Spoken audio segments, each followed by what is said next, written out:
안녕하세요. 작은 출판사의 책을 소개하는 편지다방입니다.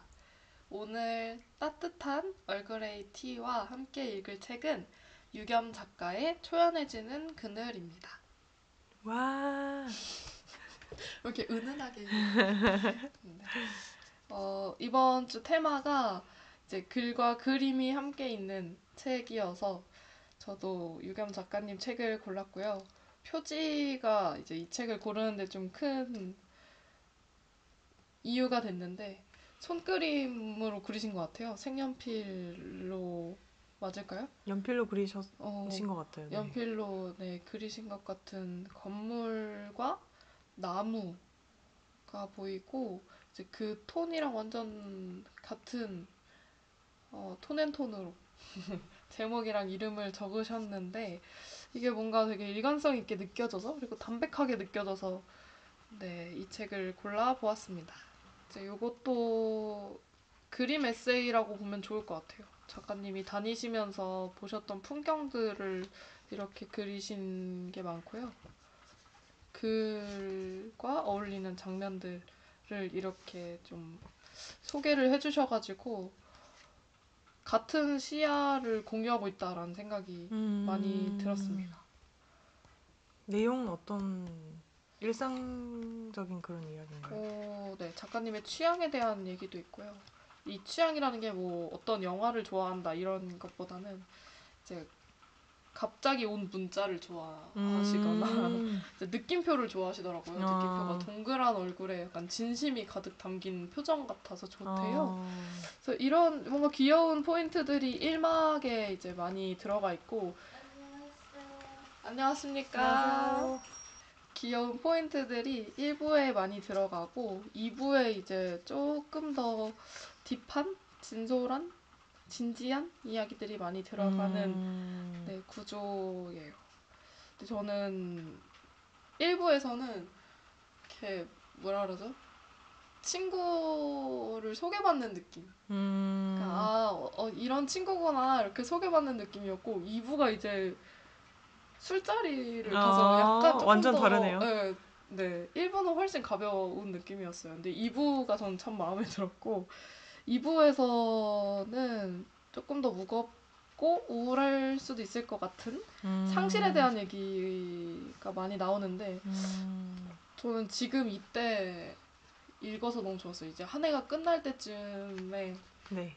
이렇게 약간 차분하다고 해야 되나? 좀 마무리하는 음, 느낌이랑 이 책의 2부의 톤이랑 네, 잘 맞았던 것 같습니다. 네, 그래서 좋았고요. 네, 저는 가장 좋았던 게 영원에도 지도가 있었으면이라는 92페이지 요 글인데 네.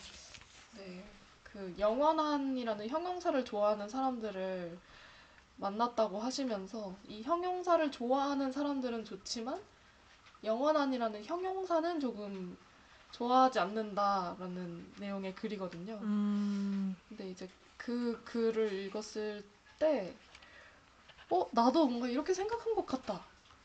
라는 걸 깨달았어요. 그렇게 음, 생각해왔던 것 같다. 영원이란 말 자체를 낭만적이라고 여기긴 하지만 그 무게감이라고 해야 되나? 책임감? 이런 건 좀 부담스러웠던 적이 많아서 딱 그 맥락을 얘기해 주셔서 좋았고요. 그리고 좀 슬펐던 거 이제 어머니가 돌아가신 얘기를 하면서 어머니가 돌아가신 얘기를 하기 위해서 되게 많이 이 이야기들을 포장지에 싸서 내 마음 안에 묻었다 이런 문장이 또 나오는데 음, 그게 좀 슬펐어요. 음, 저는 가장 좋은 거는 자연스럽게 두는 게 가장 좋다고 생각하거든요. 그래서 엄마가 생각나면 엄마 얘기를 하고 눈물이 나면 눈물을 그냥 흐르게 두는 게 가장 좋은 상황이라고 생각을 하는데 특히 사람 감정에 있어서 근데 이걸 이제 마음속에 묻었다라고 하셨을 때 좀 부자연스러운 음, 맥락이라고 생각을 해서 근데 그럴 수밖에 없으니까 그러셨겠죠. 그러니까 음, 그 상황들이 좀 슬프게 느껴졌고요. 그리고 저도 이제 봄마다 봄에 이제 멀리 간 친구가 있어가지고 그 좀 생각이 자주 나는데 네, 그래서 이 시기에 읽은 게 도움이 됐어요. 그 친구가 봄을 맞기 슬슬 전에. 네, 슬슬 생각이 나거든요. 이제 12월, 1월 이때쯤 되면 이렇게 그라데이션으로 점점 더 생각이 나요. 걔가 3월에 이제 가가지고 그런데 이 추워지면 그래서 늘 생각이 먼저 나는데 네, 이때쯤 이제 어머니 얘기를 해주신 걸 봐서 좋았고 네. 어머니를 찾아갈 때 항상 태풍이나 이렇게 장마가 오고 이랬대요. 그래서 내년에는 그런 일이 없었으면 좋겠다라는 생각도 살짝 했습니다. 네. 초연해지는 그늘이라는 제목이 그런 내용과도 연결이 되어 있나 봐요. 그 작가님께서 초연해지고 싶어 하시는 것 같아요. 근데 또 좀 슬픈 게 초연해질 수 있다고 생각하나요? 라는 문장이 있는데 본인이 또 아니요라고 답을 쓰셔가지고 네네. 그게 좀 그것도 좀 슬펐습니다. 이렇게 초연해질 수 있나요? 아니요. 그래서 이것도 좀 슬펐고 그래서 작가님께서 초연에 대한 생각을 많이 하시는 것 같은데 네. 미리 답을 내려놓으신 것 같아가지고 네 그것도 좀 슬펐네요. 네. 초연해질 수 있지 않을까요? 그래도 시간이 지나가면서 네. 모르겠어요 저는. 근데 또 이 책이 나온 지 1년 정도 지났으니까 시간이 지나면서 또 달라지는 생각도 있을 것 같고 저는 이 작가님을 한 몇 번 뵀던 것 같은데 그냥 이제 그때는 그냥 책이 예뻐가지고 네, 예뻐요. 샀었거든요. 네, 예뻐요. 샀는데 입고 요청을 하셔가지고 네. 서점에도 드리게 됐고 그 이제 1세는 어떤 이제 프로그램에서 지원을 받아서 제작을 하시고 이번에 이제 반응 그래도 꽤 좋았나 봐요. 그래서 2세까지 찍게 되셨다고 하시더라고요. 그래서 그 형태가 주는 그 편안함도 있고 깔끔한 느낌도 있고 네. 저도 그 글을 그때 살짝 봤을 때 그 문체가 되게 좋았어요. 저도 아직 다 읽어보진 않았지만 그리고 그림도 너무 예쁘고 네. 담백한 스타일이신 것 같아요. 네. 근데 작가님도 좀 그런 인상이에요. 오. 그 초연해지는 그늘 이 제목이랑 되게 잘 어울리시는 엄청 차분한 분위기의 작가님이셨거든요. 만나 뵈고 싶어요. 네. 가면은 너무- 엄청 이게 수줍은 느낌으로 안녕하세요 이렇게 반겨주셨던 기억이 있습니다. 네. 그래서 편지도 러브레터처럼 누구한테 쓰셨나요? 이 작가님께 썼는데 작가님께요? 네네. 너무 러브레터처럼 나오긴 했지만 네. 이따가 읽을 때 네. 조금 부끄러워할 수도 있습니다. 네. 근데 지연님도 그 친구에 대한 이야기를 하셔서 저도 상실에 대한 뭔가 기억이 있나 네. 생각해 봤는데 저는 아직 그렇게 막 엄청 만한 상실은 경험하지 못했던 것 같아요. 그냥 그랬던 적은 있었는데 예전에 그 제주도 오기 전에 어머니가 친척들이랑 할아버지 할머니를 다 만나고 가라고 하셔가지고 다 인사를 드리고 왔는데 그때 이제 친할아버지를 마지막으로 봤어요.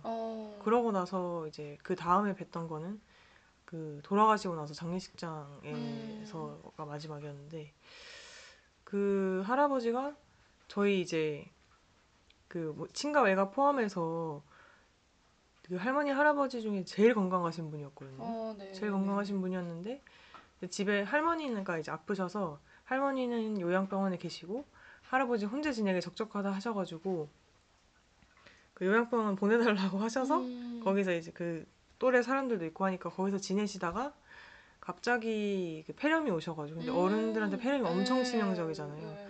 그래 갑자기 돌아가셨어요. 그래가지고 제가 그때 원래 할아버지를 뵈러 가는 비행기를 티켓을 끊어놨는데 그게 장례식장 가는 티켓이 돼버린 거예요. 그래서 그때 기억은 있는데 저도 그 오늘 글방에서도 얘기하긴 했지만 그렇게 막 슬프다 이런 느낌을 사실 느끼지 못했어요. 할아버지는 한 달이 건너잖아요. 엄마 아빠 한 달이 건너분이라서 그리고 저는 그렇게 막 사근사근하고 이런 애기가 아니었어서 어른들이랑 친하게 지내지 못했었거든요. 사근사근한 애기. 네, 귀엽고 막 그런 애기가 아니었어서 뚱한 애기였거든요. 그래서 할아버지는 되게 애들을 엄청 좋아하셨는데 제가 그렇게 이렇게 귀여운 손주의 모습을 보여드리지 못해서 죄송함이 있어요. 장례식장 가서 우셨어요? 눈물이 안 나더라고요. 그쵸, 네. 그쵸, 그쵸. 근데 슬프긴 했어요. 어, 뭔가 슬프다기보다는 뭔가 허무함이랑 어, 공허함이랑 그런 뭐라고 해야 될까요? 감정이 좀 많이 들었던 것 같아요. 네.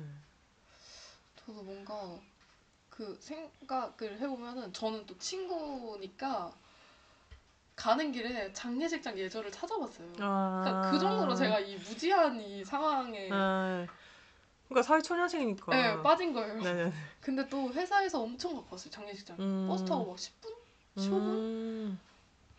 근데 가는 길에 이제 그 장례식장 예절을 찾아보고 막 뭐 현금으로 해야 되는지 뭐 인사를 하면서 넣어야 되는 건지 이거에 빌금을 그래서 이런 거를 막 찾아보면서 갔는데 너무 초라한 거예요. 친구 장례식장 그 앞이 다른 데는 맞아, 그 근조한 엄청 많이 있고. 그게 와 완전 막 서 있는데 제 친구 그 장례식장에 사람도 없고 일단 평일에 갔으니까 더 그랬겠지만 가족들도 동생이더라고요. 동생. 그래서 너무 그 서늘한 그 느낌에 무슨 말을 해야 되는지도 모르겠고 막 이런 막 그런 상황이었어요. 그래가지고 좀 실감을 못 하고 있다가 올라오는 길에 실감이 나더라고요. 그 뒤에 장례식장 계단 내려갈 때 실감이 안 났거든요. 근데 올라오는데 3월이고 완전 벚꽃 시즌이었어요. 그러니까 너무 예쁜 거예요, 세상이. 내 친구는 이렇게 됐는데 이게 밖에 나오니까 너무 막 하늘이 막 파랗고 막 그 벚꽃나무에서 막 꽃잎이 막 휘날리고 막 버스 정류장 동화에 동화. 그래서 그게 엄청 크게 오더라고요. 그래서 친구를 엄청 원망했어요. 좀 살아보지 좀 더. 그러니까 친구가 그게 뭐 병을 앓거나 이런 것도 아니어가지고 더 약간 그런 게 있었거든요. 원망하는 마음이. 아무튼 그런데 그래서 예상도 안 됐고 네, 뭐 그런 상황이어서 더 아마 조금 오래 가는 것 같긴 한데요. 근데 저는 이제 그 유겸 작가님과는 다르게 이거를 내가 한 번은 이렇게 마주해야 된다는 생각이 있거든요. 지금이 지금 유겸 작가님처럼 상자에 싸가지고 어디 묻어놓은 상태고 그게 계속 흘러 넘치는 거예요. 그러니까 상자가 썩어가지고 계속 나오는 거예요, 이게 바깥으로. 그래서 이거를 언젠가 한번 열어서 내가 다시 정리를 해야만 한다라는 생각이 드는데 네, 그래서 그런 마음이 꼭 연말마다 한 번씩 오는데요. 그때 읽어서 그런 슬픔을 알고 있는 작가님이라서 더 좋았던 것 같아요. 나중에 만나게 된다면 작가님을 좀 더 이런 얘기를 해볼 수 있을까요? 너무 길어지면 좀 슬플 것 같아가지고. 네, 분위기가 찾았어요. 네, 제가 분위기 다시 띄울게요. 오, 애틋한 편지 혹시 비밀이. 네. 조금 읽어볼게요. 편지 읽으면서 오늘 책을 마무리하도록 하겠습니다. 유겸에게 안녕하세요 유겸님. 섬에서 안부를 묻는 지연입니다. 작가님의 책 초연해지는 그늘을 읽으며 꼭 당신에게 편지를 쓰고 싶어 감히 이름을 불러보았어요. 잘 지내시나요? 저는 한 해가 저무는 이때 작가님의 책을 만나 참 다행이라고 생각합니다. 책에서 가장 인상 깊은 글은 영원에도 지도가 있었으면 이었어요. 저도 비슷한 생각을 한 적이 있습니다. 영원한 우정이건 사랑이건 다 좋지만 영원 안에서 길을 잃는 건 두렵다고. 영원이란 단어가 우리 삶을 벗어난 말처럼 느껴져 더 그런 것 같아요.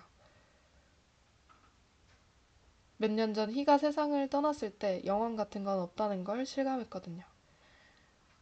그래도 영원을 이야기하는 건 얼마나 아름다운 일인가요? 유겸님, 지금은 어렵겠지만 영원 안에서 함께 길 잃어보자고 손 내미는 마음을 여기 적습니다. 다 울고 나시면요. 천천히 천천히요. 한 해가 이렇게 또 저물고 있어요. 너무 슬퍼 않는 마무리가 되길. 그리고 다음 해 깊은 잠에 들었다 깨어나듯 개운한 마음을 마주하길 바라요. 진심으로. 반갑고 고맙습니다. 지연씀.